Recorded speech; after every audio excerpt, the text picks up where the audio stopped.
नमस्कार, जय हिंद। मैं दीपक पांडे आप सभी का परीक्षा मंथन के ऑफिशियल यूट्यूब चैनल पे वेलकम एवं स्वागत करता हूं। जैसे कि पिछले क्लास में पिछले लेक्चर में हम लोगों ने संवैधानिक संस्थाओं के बारे में डिस्कस किया था।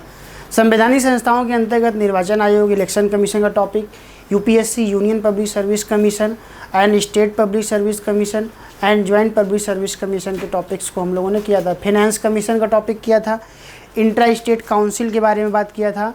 ये सभी संवैधानिक संस्थाओं से संबंधित टॉपिक को हम लोगों ने डिस्कस किया था। फिर उसके बाद हम लोगों ने देखा था नॉन कॉन्स्टिट्यूशनल बॉडी के अंतर्गत या गैर संवैधानिक संस्थाओं के अंतर्गत हम लोगों ने देखा था योजना आयोग, प्लानिंग कमीशन, नीति आयोग, और उसके बाद हम लोगों ने राष्ट्रीय विकास परिषद। ये सारे टॉपिक्स को हम लोगों ने क्या किया था। आज हम लोग गैर संवैधानिक संस्था के अंतर्गत राष्ट्रीय मानवाधिकार आयोग, राष्ट्रीय मानवाधिकार आयोग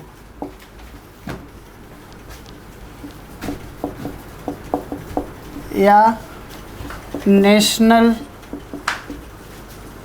human rights commission, national human rights commission. तो आज हम लोग नेशनल ह्यूमन राइट्स कमीशन के बारे में या राष्ट्रीय मानवाधिकार आयोग का टॉपिक हम लोग क्या करेंगे, बात करेंगे। तो सबसे पहले हम लोग देखेंगे स्थापना। स्थापना के बाद हम लोग देखेंगे संरचना, स्ट्रक्चर, और संरचना के बाद हम लोग देखेंगे कि इसका कार्य क्या है, इसका कार्य क्या है। तो स्थापना, संरचना और कार्य, तीन मुद्दों पे हम लोग क्या करेंगे, बात करेंगे। बहुत इंपॉर्टेंट टॉपिक है, यहाँ से आपसे क्वेश्चन क्या किया जाता है, पूछा जाता है। तो अगर सबसे पहले अगर आप आएंगे तो स्थापना में, तो इसका गठन संसद में एक अधिनियम के माध्यम से किया गया, एक अधिनियम के माध्यम से किया गया, तो इसका जो गठन है संसद में एक अधिनियम को क्या किया गया, एक कानून बनाया गया, उस कानून के माध्यम से क्या किया गया।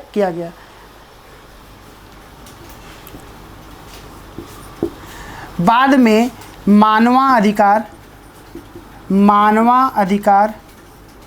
संरक्षण अधिनियम, मानवाधिकार संरक्षण अधिनियम 1993, अधिनियम 1993 के अंतर्गत क्या किया गया, इसको बनाया गया। बाद में 2006 में अधिनियम में संशोधन किया गया, अधिनियम में संशोधन किया गया। क्या किया गया, अधिनियम में संशोधन किया गया। तो इस प्रकार इसका गठन संसद में एक अधिनियम के माध्यम से किया गया, मानवाधिकार संरक्षण अधिनियम 1993। तो मानवाधिकार संरक्षण अधिनियम या ह्यूमन राइट्स प्रोटेक्शन एक्ट 1993 क्या किया गया, बनाया गया। और उसके अलावा 2006 में इस अधिनियम में क्या किया गया, संशोधन किया गया। अगर संरचना के स्तर पे आएंगे तो इसके संरचना में एक अध्यक्ष, 4 अन्य सदस्य होते हैं, एक अध्यक्ष और 4 अन्य पूर्णकालिक सदस्य होते हैं, 4 अन्य पूर्णकालिक सदस्य होते हैं। तो एक अध्यक्ष और 4 अन्य पूर्णकालिक सदस्य होते हैं। उसके अलावा अगर आप आएंगे तो इस वाले में एक पॉइंट और रह गया था कि यह एक गैर संवैधानिक संस्था है, गैर संवैधानिक संस्था है। और गैर संवैधानिक संस्था या संविधानेतर संस्था का मतलब यह है कि जिसका उल्लेख भारतीय संविधान में नहीं किया गया हो, तो यह एक गैर संवैधानिक संस्था है। ऐसी संस्थाओं का उल्लेख इंडियन कॉन्स्टिट्यूशन में या भारतीय संविधान में नहीं किया गया है, बल्कि इसका जो निर्माण या इसे बनाया गया है यह संसद में एक अधिनियम के माध्यम से इसको बनाया गया, मानवाधिकार संरक्षण अधिनियम 1993। बाद में 2006 में इसमें क्या कर दिया गया, संशोधन किया गया। नोट कर लीजिए, फिर हम लोग आगे चलते हैं।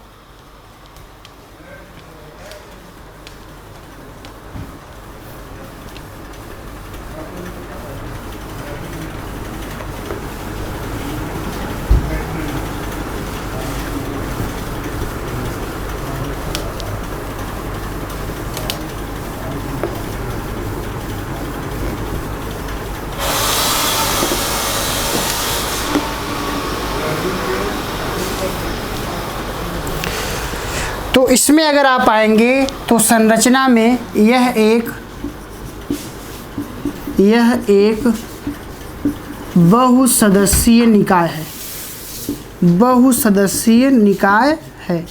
तो बहुसदस्यीय निकाय का मतलब कि यह जो है, इसमें जो है बहुत सारे सदस्य क्या होते हैं, दिखाई देते हैं। जिसमें अगर आप आएंगे तो इसमें एक अध्यक्ष होता है प्लस 4 अन्य पूर्णकालिक सदस्य होते हैं, 4 अन्य पूर्णकालिक सदस्य। जो अध्यक्ष होता है वह भारत का सेवानिवृत्त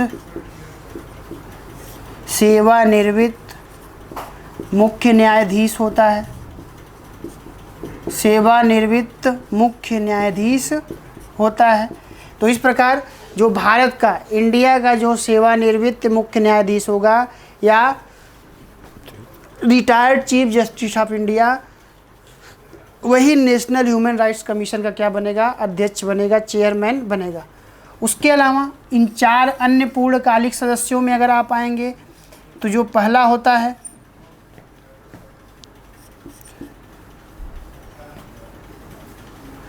सर्वोच्च न्यायालय का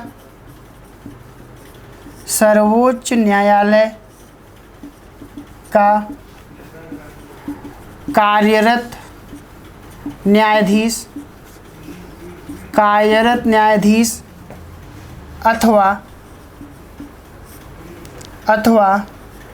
सर्वोच्च न्यायालय का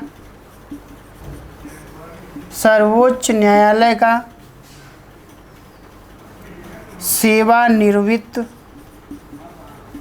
न्यायाधीश। कहने का मतलब एक सदस्य कैसा होता है, या तो सर्वोच्च न्यायालय का क्या हो, कार्यरत न्यायाधीश हो, एक्टिंग जज हो, या सर्वोच्च न्यायालय का सेवानिवृत्त न्यायाधीश हो, या जो है रिटायर्ड जज हो। दूसरा, उच्च न्यायालय का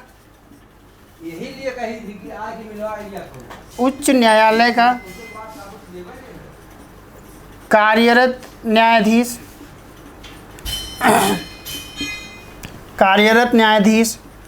अथवा उच्च न्यायालय का कार्यरत न्यायाधीश अथवा उच्च न्यायालय का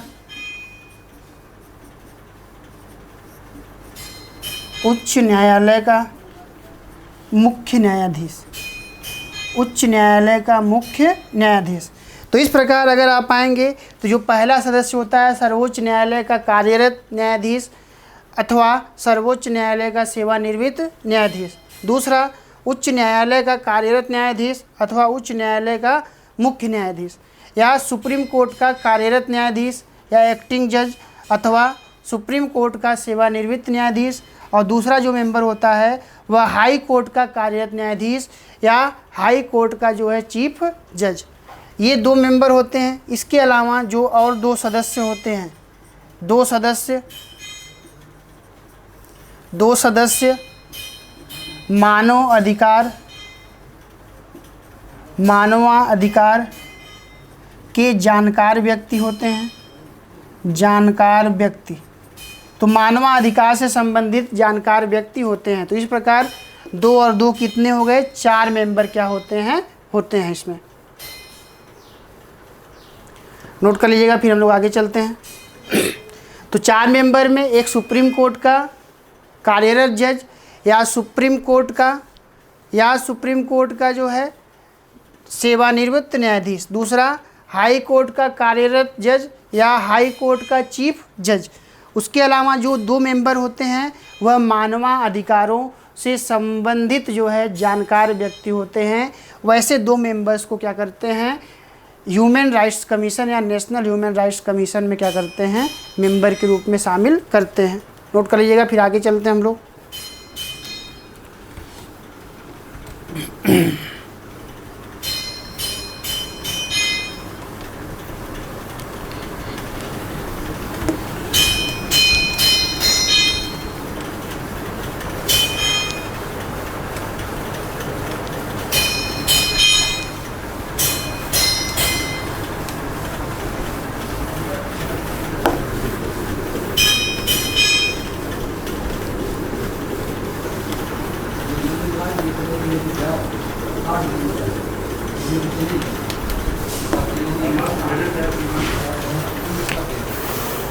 तो इस प्रकार अगर आप आएंगे तो एक अध्यक्ष, 4 अन्य पूर्णकालिक सदस्य, ये पूर्णकालिक सदस्य होते हैं, प्लस इसमें 4 अन्य सदस्य और दिखाई देते हैं। 4 अन्य सदस्य क्या होते हैं, और होते हैं, वो पूर्णकालिक नहीं होते। तो 4 अन्य सदस्य कौन कौन से होते हैं,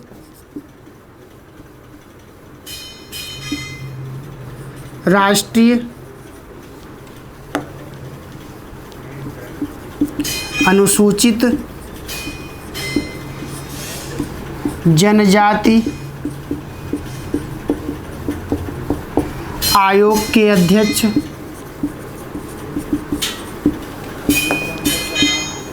राष्ट्रीय अनुसूचित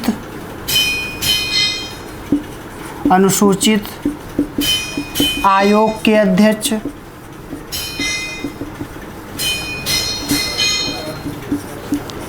राष्ट्रीय महिला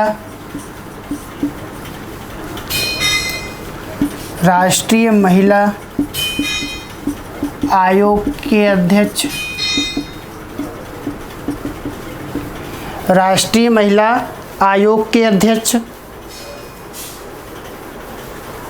और राष्ट्रीय अल्पसंख्यक आयोग के अध्यक्ष।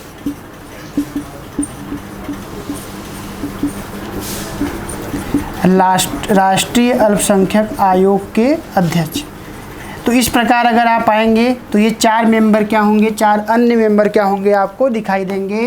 राष्ट्रीय अनुसूचित जनजाति आयोग के अध्यक्ष, राष्ट्रीय अनुसूचित आयोग के अध्यक्ष, राष्ट्रीय महिला आयोग के अध्यक्ष और राष्ट्रीय अल्पसंख्यक आयोग के अध्यक्ष क्या होते हैं, इसके 4 अन्य सदस्य होते हैं। तो ये 4 जो क्या होते हैं, ये पूर्णकालिक सदस्य होते हैं, परमानेंट होते हैं। लेकिन यह क्या होते हैं, 4 अन्य सदस्य और होते हैं जो SC/ST कमीशन के चेयरमैन और उसके अलावा वीमेन कमीशन के चेयरमैन और माइनॉरिटी कमीशन के चेयरमैन क्या होते हैं, इसके मेंबर के रूप में होते हैं।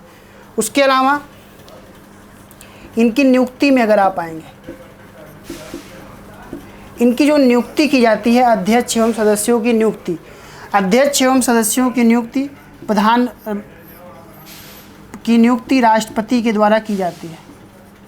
राष्ट्रपति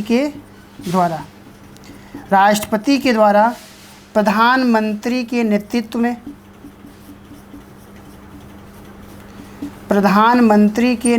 में 6 सदस्यीय समिति द्वारा तो प्रधानमंत्री के नेतृत्व में 6 सदस्यीय समिति द्वारा की जाती है। प्रधानमंत्री के नेतृत्व में 6 सदस्यीय समिति द्वारा जो है इसकी नियुक्ति की जाती है। तो आइए देखते हैं इन 6 सदस्यों में कौन कौन से लोग शामिल होते हैं।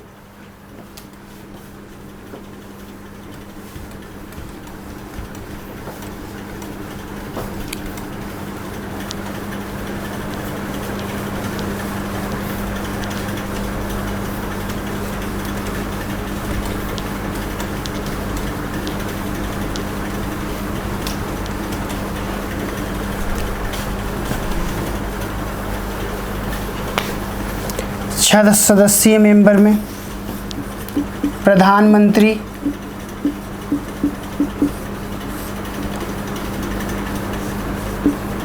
लोकसभा अध्यक्ष,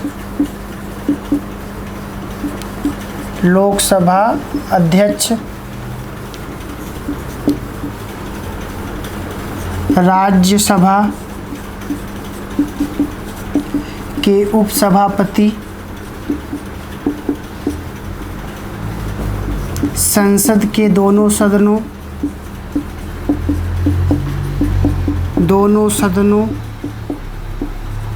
के विपक्ष के नेता,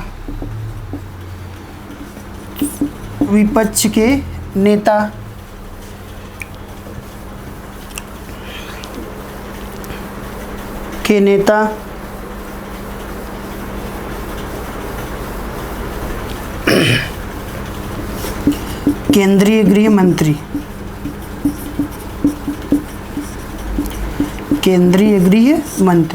तो इस प्रकार अगर आप आएंगे तो ये 6 सदस्य हैं, दोनों सदनों में ये 2 लोग होंगे। तो इस प्रकार अगर आप आएंगे तो 2 और 4 क्या हो गए, 6। इन 6 लोगों के नेतृत्व, 6 लोगों के द्वारा जो समिति गठित किया जाता है, उस समिति के सलाह पर राष्ट्रपति के द्वारा राष्ट्रीय मानवाधिकार के आयोग के अध्यक्ष एवं सदस्यों की नियुक्ति की जाती है। नोट कर लीजिएगा, बहुत इंपॉर्टेंट है। तो हम लोगों ने देखा कि राष्ट्रीय मानवाधिकार ये क्या है, गैर संवैधानिक संस्था या संविधानेतर जिसका उल्लेख भारतीय संविधान में नहीं किया गया है। इसका गठन जो है संसद के अधिनियम के द्वारा किया गया, अधिनियम बनाकर किया गया, मानवाधिकार संरक्षण अधिनियम 1993। बाद में 2006 में इसमें क्या कर दिया गया, संशोधन कर दिया गया। फिर उसके बाद संरचना में अगर आप आएंगे स्ट्रक्चर में, तो हम लोगों ने देखा कि एक अध्यक्ष, 4 अन्य सदस्य जो पूर्णकालिक होते हैं और उसके अलावा 4 अन्य सदस्य और शामिल होते हैं।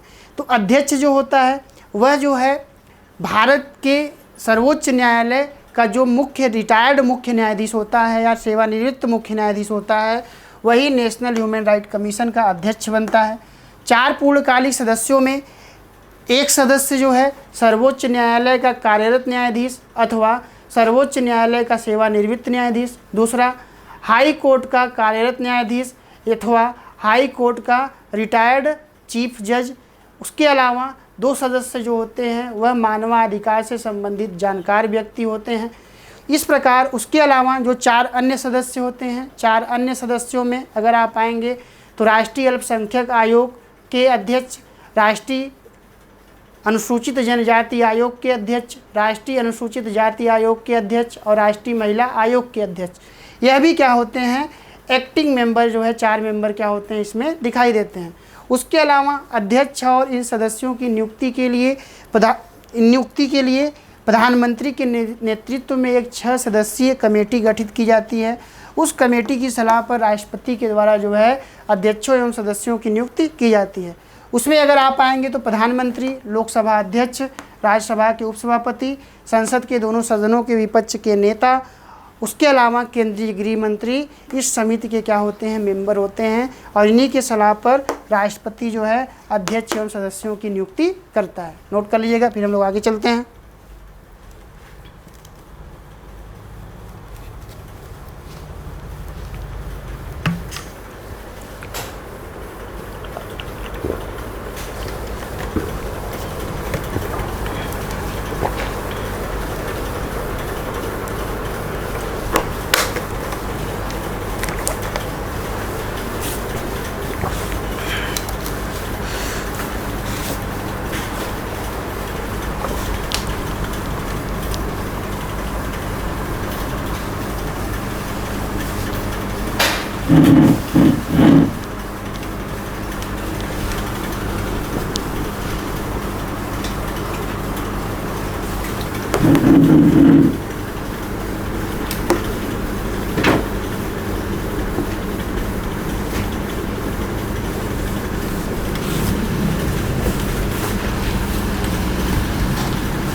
कार्यकाल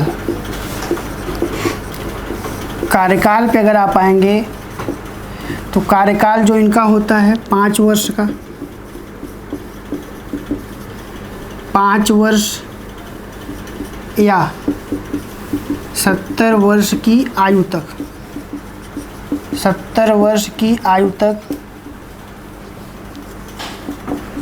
जो भी पहले पूरा हो,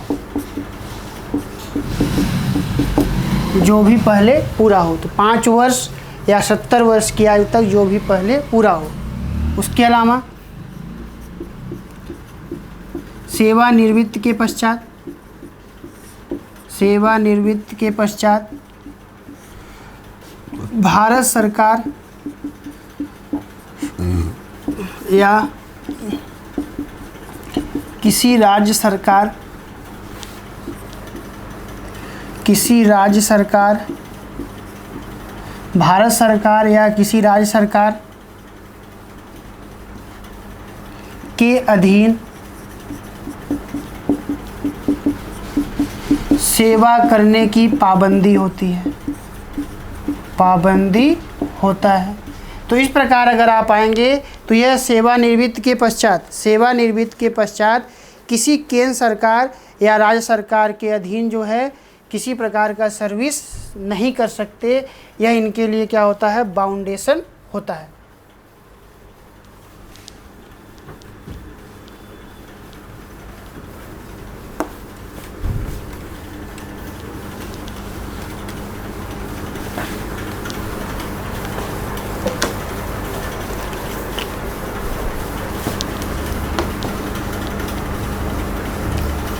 अध्यक्ष को हटाने के लिए तरीका,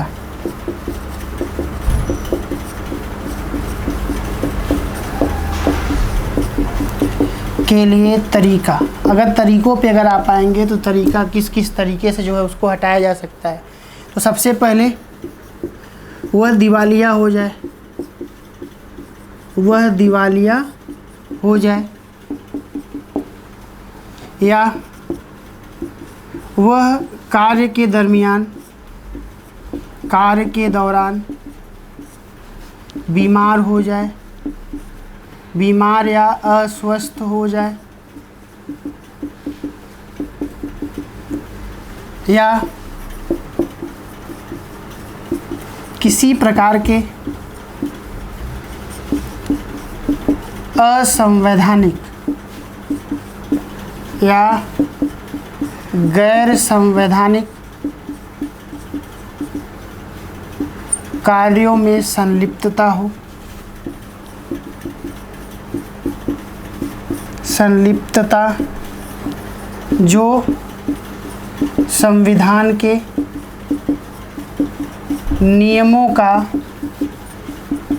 उल्लंघन करता हो, उल्लंघन करता हो, संविधान के नियमों का क्या करता हो, उल्लंघन करता हो। तो इन आधारों पर अध्यक्ष को क्या किया जा सकता है, हटाया जा सकता है। अब आइए हम लोग देखेंगे कार्य के बारे में कि आखिर इसका कार्य क्या है। नेशनल ह्यूमन राइट्स कमीशन क्या करता है।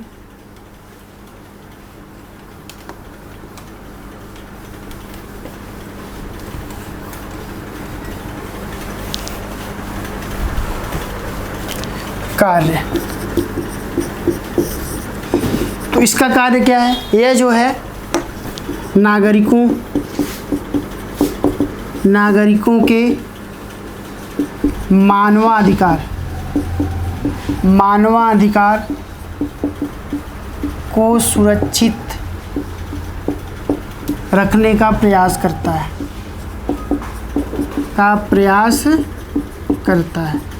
तो बेसिकली कहने का मतलब किसी भी सिटीजन का, किसी भी व्यक्ति के ह्यूमन राइट्स का वायलेशन न हो या उनके वायलेशन को रोकने का क्या करता है, कार्य करता है। अगर आप आएंगे तो जैसे जेल में बंदी व्यक्ति के अधिकारों की सुरक्षा, बाल श्रम, बंधुआ मजदूरी,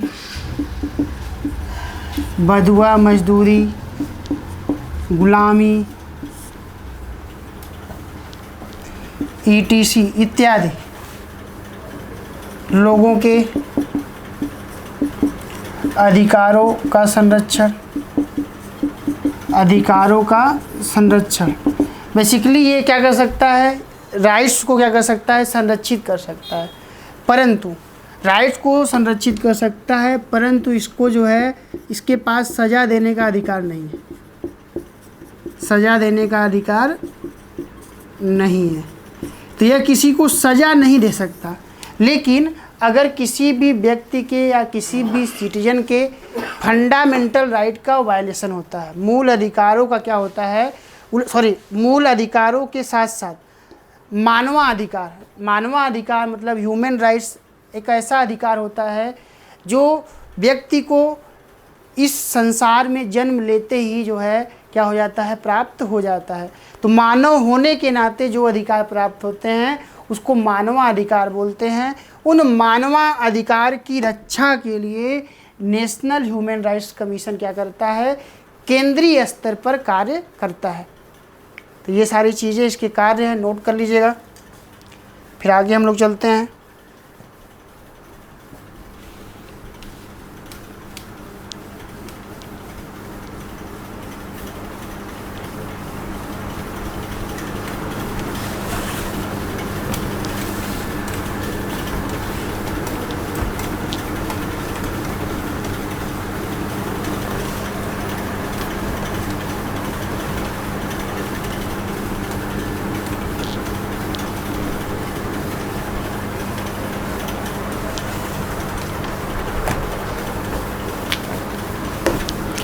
नेक्स्ट, राज्य मानवाधिकार आयोग।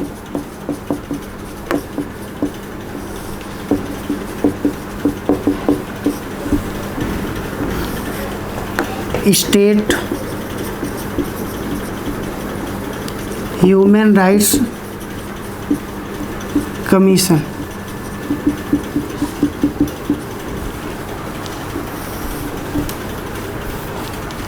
गठन, संरचना, कार्य। गठन पे आएंगे तो यह एक गैर संवैधानिक संस्था है, गैर संवैधानिक संस्था है। इसका गठन मानव अधिकार संरक्षण अधिनियम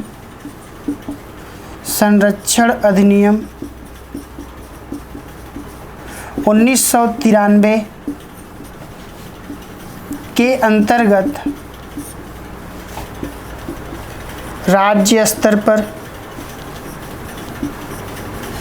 राज्य मानवाधिकार आयोग का गठन किया गया।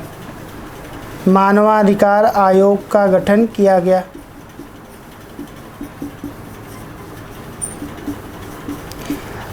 राज्य मानवाधिकार आयोग का गठन किया गया। संरचना पे अगर आप आएंगे तो इसके संरचना में एक अध्यक्ष प्लस 2 अन्य सदस्य होते हैं।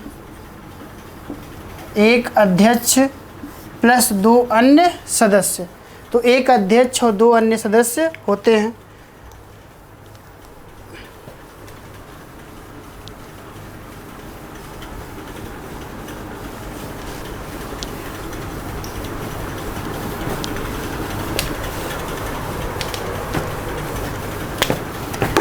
संरचना में अगर आप आएंगे तो संरचना में एक अध्यक्ष प्लस 2 अन्य सदस्य।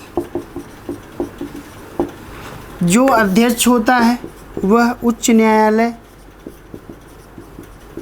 न्यायालय या हाई कोर्ट का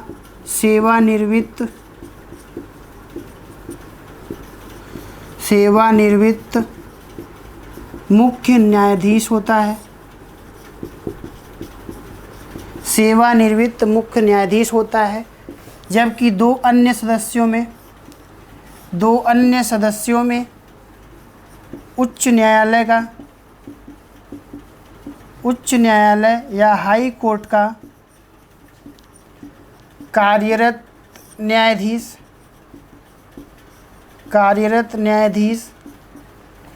या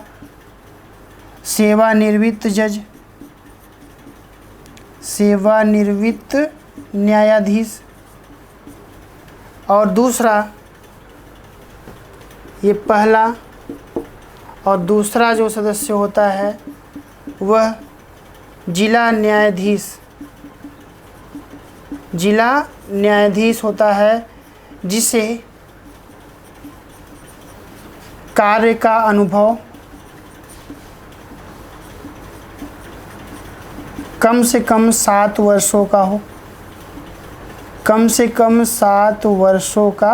हो, तो इस प्रकार अगर आप आएंगे तो ये संरचना स्ट्रक्चर है इसका। एक अध्यक्ष और 2 अन्य सदस्य क्या होते हैं इसमें दिखाई देते हैं।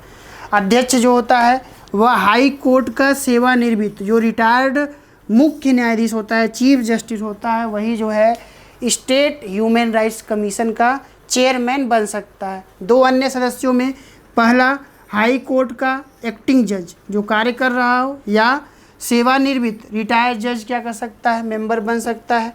और दूसरा जिला न्यायाधीश या जिला न्यायालय का जिला न्यायाधीश, जिसे कार्य का कम से कम 7 वर्षों का क्या हो, अनुभव हो, तो वह उसके मेंबर क्या हो सकते हैं, बन सकते हैं।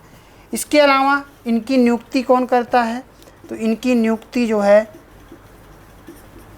राज्यपाल के द्वारा किया जाता है। किसके द्वारा? राज्यपाल के द्वारा इनकी नियुक्ति की जाती है।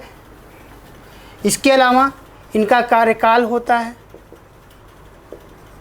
इनका कार्यकाल 5 वर्षों का होता है। कार्यकाल कितने वर्ष का होता है?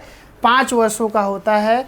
और जो राज्य मानवाधिकार आयोग के अध्यक्ष होते हैं, इनको हटाने का वही तरीका है जैसे जो है वहाँ पे हटाया जाता है। सबसे पहले दिवालिया हो जाएं, कार्य करने में अक्षम हो जाएं, या कोई ऐसा कार्य जो संविधान के नियमों या आदर्शों को ठेस पहुंचाता हो, तो उन आधारों पर जो है इनको क्या किया जा सकता है, हटाया जा सकता है। कार्य पे अगर आप आएंगे तो यहाँ पे भी कार्य क्या है कि ये राज्य स्तर पर लोगों के ह्यूमन राइट्स को प्रोटेक्ट करने का क्या करेंगे, बात करेंगे, या जो है राज्य स्तर पर मानवाधिकार, लोगों के मानव अधिकारों को जो है प्रोटेक्ट करने का बात करेंगे, या उसको सुरक्षित करने का प्रयास करेंगे। तो यह जो है राज्य मानवाधिकार आयोग का हम लोगों ने क्या किया, टॉपिक किया। इसमें नेशनल ह्यूमन राइट्स कमीशन, मानवाधिकार आयोग, और राज्य मानवाधिकार आयोग, स्टेट ह्यूमन राइट्स कमीशन। तो थैंक यू, धन्यवाद। आज हम लोगों का क्लास जो है यहीं तक। इस क्लास को जो है आप क्या करें, वीडियो को अधिक से अधिक शेयर करें, सब्सक्राइब करें, और इससे संबंधित किसी प्रकार का क्वेश्चन हो आपके मन में तो आप जो है कमेंट बॉक्स में क्या कर सकते हैं, कमेंट कर सकते हैं। उसका आंसर आप लोगों को कमेंट के थ्रू अवेलेबल कराया जाएगा। थैंक यू एंड जय हिंद।